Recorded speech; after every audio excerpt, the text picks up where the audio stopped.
인천은 아파트 옥상에서 중학생을 집단 폭행하고 결국 숨지게 한 혐의를 받고 있는 10대 4명이 구속됐습니다.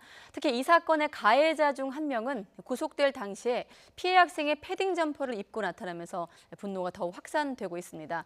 더 밝혀져야 될 미스터리한 쟁점들, 강신업 변호사, 또 이웅혁 건국대 경찰학과 교수와 함께 짚어보도록 하겠습니다. 네, 안녕하십니까? 안녕하십니까? 네, 안녕하십니까? 네. 이게 이제 주말을 지나서 금요일에 이제 구속이 돼서 본격적인 질문 나누기 전에 추가로 좀 여쭤볼 게 있는 게 이 학생들이 10대거든요. 근데 네. 지난 금요일에 구속이 됐어요. 이게 기존이 형사상 나이가 좀 달라서 그런 거죠? 이 부분에 대한 좀 설명을 좀 부탁드릴게요. 네, 그 중학생인데 그 이 아이들 4명의 나이가 그 14세 다 넘습니다. 예. 그 한 학생이 이제 여학생이 16세로 알고 있는 것 같고요. 나머지 3명은 14살이 넘습니다. 따라서 형사 미성년자가 아닙니다. 그래서 그 정식적인 형사벌 제재의 그 대상이 됩니다. 다만 네. 이제 그럼에도 불구하고 4명 전원이 구속된 것은 다소 이례적인 것이 아닌가 생각되는데 소년법에 여러 가지 그 특징이 있는데 네. 뭐 예를 들면 장기, 단기, 부정기형을 선고한다든가 또는 그 가석방의 심사 기간을 앞당긴다든가 또는 장기에 있어서도 20년을 최대한으로 한다든가 이것이 소년법상의 그 특징입니다. 네. 왜냐하면 개선 교화의 가능성이 있기 때문에 그 중에 특징 중에 하나가 이와 같이 이제 그 소년법 대상자들에 있어서는 구속을 중대한 사유가 아니면 못하도록 이렇게 정해져 있는 특례 조항이 있습니다. 예. 이번 사안 같은 경우에는 아마 말맞추기의 증거 인멸의 가능성도 있었던 것으로 본 것 같고요. 또 CCTV 상에서도 어쨌든 추락사이지만 네. 이것은 상해의 인과관계가 있는 것이 아닌가 범죄의 소명도 중대하게 본 것 같고 가장 중요한 것은 이 사안의 그 중대성이 아닌가 이렇게 생각이 듭니다. 중대성 때문에 이례적으로 이례적으로 네, 중학생이지만, 14세임에도 불구하고 전격적으로 4명 모두에 대해서 소년법의 특칙을 벗어날 정도의 구속이 전격적으로 이루어진 것이 아닌가 추정해 봅니다. 네, 이 교수님은 좀 이례적으로 4명 구속했다고 보셨는데 변호사님도 그렇게 보셨나요? 네, 맞습니다. 4명을 모두 구속을 시켰는데요. 아무래도 사안이 중대하다고 본 거죠. 네. 물론 지금 19세 미만이면 소년법의 적용을 받는 겁니다. 다만 이제 14세 미만이 아니기 때문에 예. 형사 미성년자가 아니라는 얘기고요. 그렇기 때문에 이렇게 14세 이상이면서 19세 미만을 범죄 소년이라고 부릅니다. 그렇기 때문에 물론 처벌을 할 수 있는 건데 그렇다 하더라도 소년법상의 구속을 네. 좀 불가피한 경우가 아니면 안 하도록 하고 있는데 네. 이번 사안은 그만큼 중대하다고 본 것이고 교수님 지금 말씀하셨듯이 증거인멸의 우려가 있다고 봤다 이렇게 볼 수 있겠습니다. 네, 사안의 중대성, 경찰이 이제 그 중대성 때문에 4명 모두에게 구속영장을 신청했는데 저희들도 한번 그 중대성을 따져보도록 하겠습니다. 원래는 아파트에서 추락사했다고 이렇게 보도가 됐는데 알고 봤더니 집단 폭행이었어요. 네, 그렇습니다. 그래서 일단 그 사망의 그 원인은 그 1차 부검 결과이긴 합니다만 다발성 골절과 그 장기 출혈입니다. 네. 이제 그 얘기는 결국 이제 무엇인가 하냐면 땅의 15층으로부터 떨어져서 그것에 인한 충격으로 사망이 생겼다 이런 결론입니다. 그런데 중요한 것은 왜 추락을 했겠느냐 네. 이것이 제일 그 중요하겠죠. 근데 CCTV 등에 나타난 바에 의하면 이 4명이 한 명을 대상으로 해서 집단 폭행, 공동 상해가 분명히 있었던 것 같고요. 이 4명도 폭행한 사항에 대해서는 자백을 한 것 같습니다. 폭행을 했다. 다만 이 추락한 것에 있어서 본인들은 이 아이가 갑자기 자살을 하려고 했기 때문에 말리려고 하는 과정이 분명히 있었는데 예. 스스로 떨어졌다 이런 입장인 것 같고요. 경찰의 시각은 일반적인 상식에 비추어서 그와 같은 집단적인 상해를 피하는 그 과정에서 인과관계가 있는 것으로 추락을 했기 때문에 네. 구속영장도 상해치사의 혐의로 적용을 한 것이 아닌가 생각이 됩니다. 네, 일단 1차 부검 결과도 추락됨으로 이제 추정을 하고 있는데 당시에 이제 경비원 분이 보신 상황, 전하는 상황 한번 들어보고 계속 이야기 나누도록 하겠습니다. 학생이 떨어져 있다고 주민이 왔더라고요. 허겁지겁 다리도 만져보니까 막 얼음장 갖고 죽은 것 같다고 내 주민들한테 그랬어요. 여자애는 한 16이나 됐겠더라고요. 신혼들은 체격이 좋더라고요.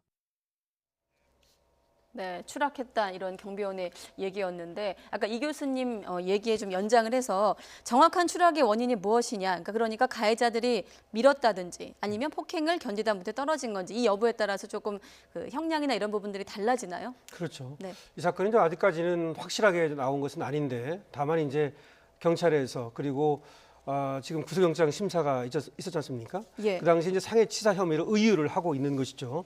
근데 아직까지는 더 밝혀져야 될 부분이 있는데요.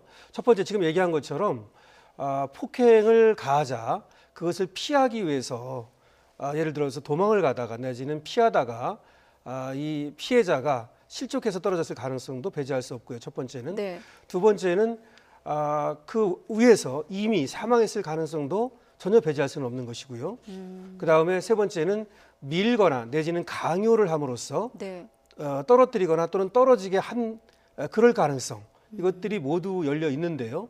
다만 지금 말씀하신 것처럼 1차 부검 결과는 네. 사망 원인이 실족사, 추락사에 있다. 그러니까 실족사가 아니고 추락사에 있다고 얘기했습니다. 네. 그러니까 다발성 골절이라든지 이런 것들을 보면은 살아서 떨어진 것으로 보인다는 얘기죠. 그렇기 때문에 이제 상해치사로 의뢰를 했는데 그렇다 하더라도 말이죠. 이 상해의 고의로 때린 것만은 분명합니다. 지금 상처들 이런 것들을 보면요. 예. 하지만 치사하고 관계가 있어야만 상해치사가 되는 것인데 이걸 이제 어떻게 본 거냐면 인과관계가 있다고 본 거죠. 이 때린 것과 사망한 것 사이에. 그리고 또 하나는 예견 가능성이라는데요. 네. 그러니까 사망에 이를지도 모른다고 하는 그걸 예견하면서도 폭행 또는 상해에 이르렀다고 하는 것이죠. 그래서 인과관계하고 과실이 같이 있어야만 상해치사가 됩니다. 네. 그렇기 때문에 일단은 그렇게 봤는데요. 하지만 여기서 얘기하는 것은 아직까지 나온 것이고 만약에 살인의 고의로 폭행을 했다, 네. 상해를 했다, 그리고 위에서 죽었다 예를 들어서 말이죠. 아니면 또 밀어서 죽게 하려고 떨어뜨렸다 그러면 그건 살인이 되는 겁니다. 근데 결국 그걸 입증할 수 있는 지금 현재의 물리적인 어떤 증거라고 해야 될까요? 가해자들의 진술밖에 없는 상황인데 앞으로 네. 어떻게 이걸 좀 밝혀낼 수 처음에는 있을까요? 그래서 아까 예. 교수님 얘기했듯이 뭐라고 얘기했냐면 이 학생들이 말이죠. 예. 처음에는 그 폭행했다는 것도 인정을 하지 않고 자신이 난간을 잡고 자살하고 싶다 그러면서 뛰어내렸다 이렇게 얘기를 했던 겁니다. 네. 그러다가 경찰들이 CCTV를 들이밀면서 그 CCTV 보면은 끌고 올라가는 장면이 있었거든요. 예. 그래서 그 장면을 얘기하면서 추궁을 하자 그때서야 폭행했다고 얘기한 겁니다. 네. 폭행을 하니까 피하려고 하다가 떨어졌다 여기까지 얘기한 것인데 근데 그 사이에는 지금 인과관계가 있다고 봐서 상해치사로 한 겁니다. 다만 여기서 우리가 얘기할 것은 상해치사로 지금까지는 의율이 됐지만 예. 그냥 상해의 가능성도 전혀 없는 것은 아닙니다. 예를 들어서 단순 상해의 단순 가능성. 상해 예. 때리기만 했는데 그야말로 그와 관계없이 다시 말해서 피하기 위해서 다른 데로 좀 피하기 위해서 가다가 만약에 뛰어내렸다면 좀 떨어졌다면 그 인과관계를 좀 밝혀야 합니다. 네. 앞으로 어떤 점이 좀 논쟁의 그 핵심 쟁점이 될까요? 결국은 이제 그 인과관계를 어떻게 수사기관에서 이제 입증을 하느냐 이제 이 부분인 것 같습니다. 네. 즉 그 상해의 연결고리 상에서 추락이라고 하는 것이 발생했는지 이것과는 별개로 상해는 이미 다 그 종료가 됐고 상당 시간이 이미 다 그 소요가 됐고 그 상황은 이제 끝났는데 네. 이 그 피해 학생이 느끼는 나름대로의 자괴감 때문에 그럼 인과관계가 그 절연될 수도 이제 있겠죠. 아마 그 반대 그 변호 전략은 인과관계가 없었다 이렇게 주장할 것으로 예상이 되고 예. 아마 그 수사기관에서는 CCTV가 아마 확보된 것 같으니까 CCTV의 상황을 보면 상당히 한 동일선상의 연속상의 그 결과가 추락사다. 이렇게 입증을 하지 않을까 이렇게 생각이 되는데요. 네. 어쨌든 그 혹시 관련된 뭐 디지털 포렌식 결과에 이 아이들을 평상시에 얼만큼 지속적으로 또 괴롭혔는지 또 어떠한 이유로 표적이 되었는지 또 이것이 일회성에 그치는 것이 아니고 또 상당 부분 무엇인가 일정한 해악을 고지함과 동시에 영향력을 행사하려고 했던 정황적 증거도 있었던 것인지 이런 것들이 아마 수사기관에서 인과관계를 인증하는 중요한 수사 단서가 되지 않을까 생각해 봅니다. 네, 일단 그 변호사님이나 교수님 말씀처럼 어떻게 해서 추락했는지도 네. 쟁점이겠습니다만 이 부분도 지금 관심이에요. 피해 학생을 향해서 이 4명의 가해자들이 지속적으로 괴롭힘을 네. 했느냐 여부 뭐 조사를 해봐야겠습니다만은 만약에 그게 사실로 확인이 된다면 좀 처벌이 엄중해질 그렇죠. 수 있는 건가요? 사실은 저는 이 사건을 보면서 굉장히 그 가슴이 아파요. 그러니까 이 지금 가해자 한 명이 피해자의 패딩을 입고 있었다는 얘기도 나오고 뭐 네. 그러는데요. 그만큼 그리고 또 어떤 얘기가 나오느냐면은 사실은 초등학교 때부터 알고 지내는 사이였다는 겁니다. 이 피해자의 지인이 같은 교회를 다녔다 그러면서 밝힌 얘기가 있어요. 예. 거기 보면은 초등학교 때부터 이 피해자와 가해자들이 알고 지내는데 계속해서 괴롭혔다. 이 피해자가 체격이 왜소하다는 겁니다. 그리고 뭐 밝혀진 대로 그 어머니가 러시아계 국적을 갖고 있고요. 네. 등등의 이런 것들로 해서 소위 왕따라고 하는 거 있지 않습니까? 그렇게 해서 계속해서 괴롭힌 것으로 보여지는데요. 이 피해자가 느꼈을 공포와 슬픔 이런 것들을 생각하면 굉장히 그 가슴이 먹먹해집니다.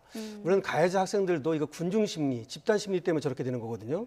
혼자는 저렇게 못합니다. 네. 그런데 이제 군중 심리와 집단 심리 때문에 저와 같은 사건, 사고가 벌어지는데 저기에 대해서 지금 소년법도 얘기하고 자꾸 그렇습니다만은 그거보다도 학교에서 그리고 가정에서 이렇게 사회에서 하여튼 선도를 좀 잘해야 된다는 생각을 좀 합니다. 네, 그런 말씀까지 들어봤는데 마침 말씀 나온 김에 그 지금 패딩 점퍼 부분도 좀 인터넷 등에서 좀 논란이 뜨거운 것 같아요.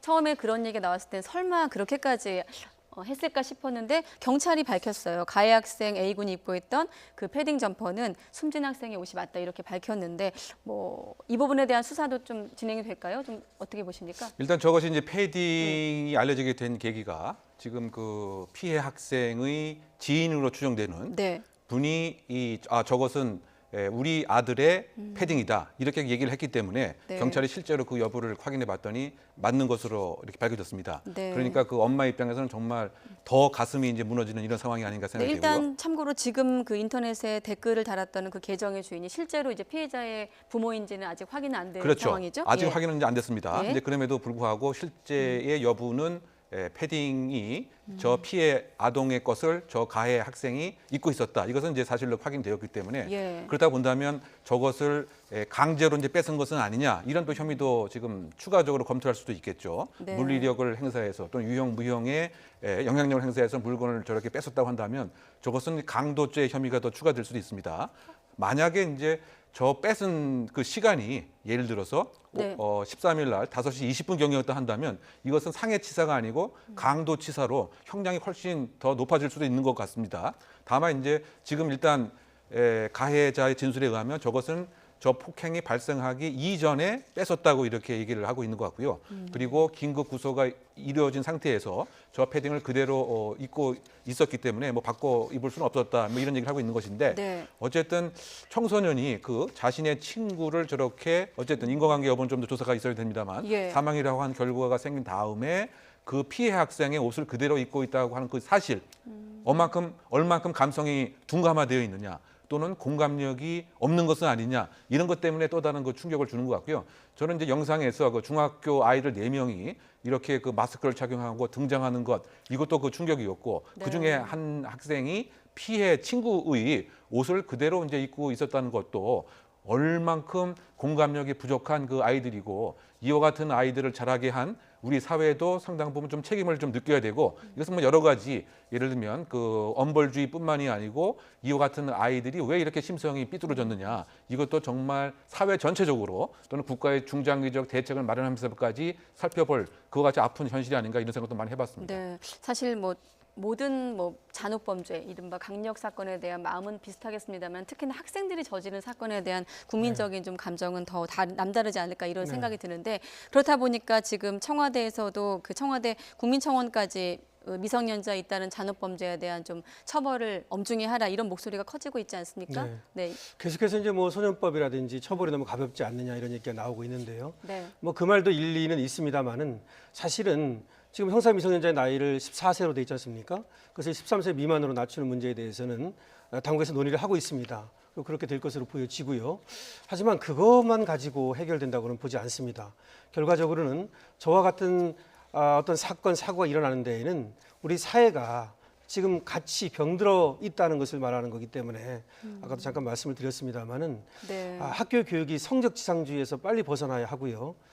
그리고 사회와 학교와 또 가정과 국가와 같이 나서서 이 청소년들을 보호하는 그러니까 가해자, 피해자 모두 피해자가 되는 것이거든요.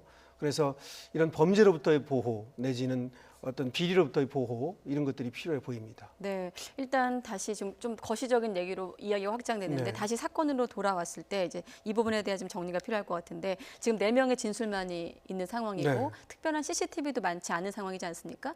앞으로 이 사건에 대해서 수사에 어디에 좀 초점을 맞춰서 시시비비를 가리게 될 거라고 예, 보세요? 지금 현장을 비추는 CCTV가 없습니다. 예. 그러니까 이제 올라가는 장면은 찍혀 있습니다. 근데 그 장면을 보면은 이렇게 강제로 데리고 올라가는 것이 찍혀 있다는 것이죠. 네. 그래서 그걸 가지고 추궁을 해가지고 폭행을 했다는 것을 알아낸 겁니다. 그리고 또 1차 부검 결과 멍이 들어있다든지 네. 맞은 자국이 있다는 것으로 상해를 이제 입증한 것이고요.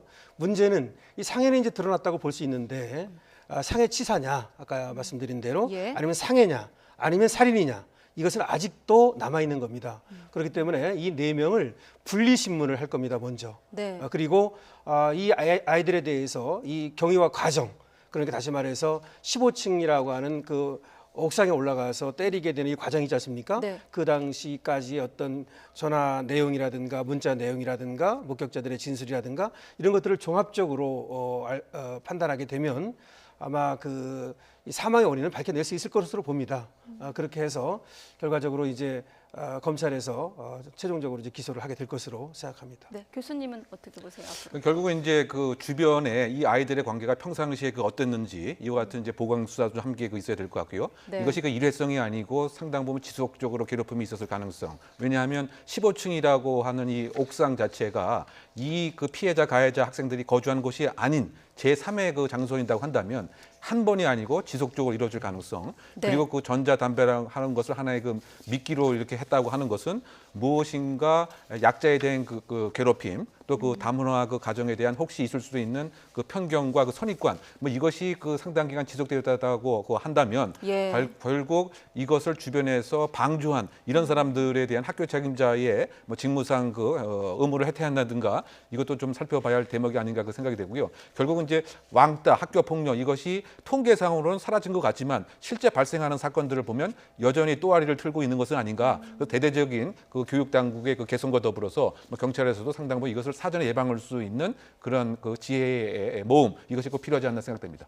네, 알겠습니다. 네, 인천 중학생 추락사 사건 관련된 얘기는 여기까지 나눠보도록 하겠고요.